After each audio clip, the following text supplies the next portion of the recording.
niwaombe na niwasihi waheshimiwa mahakimu, mnapoanza mwaka mpya mkaongeze kasi ya usikilizaji wa mashauri ili yaweze kuisha kwa wakati, maana upo usemi usemao haki ikicheleweshwa ni sawa na haki iliyonyimwa.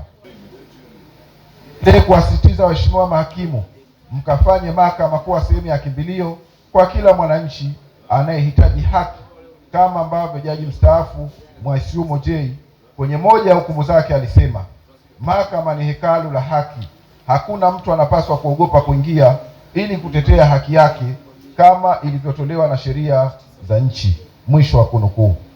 Mheshimiwa hakimu mkaazi mfawidhi, niwapongeze kwa matumizi ya teknolojia ya habari na mawasiliano ambayo imesaidia mahakama ya wilaya ya Kilosa kuimarisha kasi ya usikilizwaji wa mashauri, kupunguza ucheleweshaji na kuongeza uwajibikaji.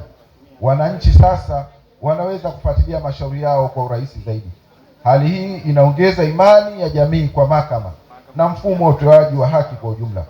Pamoja na matokeo mazuri ya matumizi ya tehama, niwaombe sana waheshimiwa mahakimu kuendelea kutoa elimu kwa wananchi kuhusu matumizi ya tehama katika huduma za mahakama ili kuepuka tehama kuwa kikwazo cha upatikanaji wa haki kwa wananchi, kwani tunafahamu kwamba jiografia ya wilaya yetu ya Kilosa, wananchi wengi wanaishi vijijini ambapo uelewa wa matumizi sahihi ya tehama bado ni changamoto na uko chini sana. Hivyo, pamoja na maendeleo ya dunia tuliofikia leo hii, ni wazi kuwa matumizi ya tehama hayaepukiki. Tusifunge milango kwa wananchi wanaohitaji huduma ya kimahakama ambao hawana uwezo wa kutumia tehama. Ni matumaini yangu kwamba mazingira rafiki yataandaliwa ili kuwasaidia wananchi wetu wanaoishi vijijini.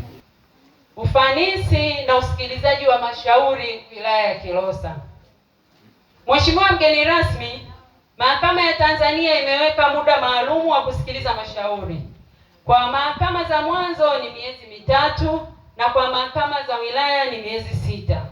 Mwaka 2025 mahakama ya wilaya ya Kilosa zilishughulikia mashauri 2476 ambapo 100% yalimalizika ndani ya muda husika. Kwa kweli unastahili pongezi. Kwa mwaka huo hatukulaza shauri hata moja. Aidha, kwa mahakama ya wilaya ilishughulikia jumla ya mashauri 285. Kati ya hayo mashauri 268 ambayo ni 94% yalimalizika. Hali hii inaonyesha kupungua kwa kiwango kikubwa cha mlundikano wa mashauri.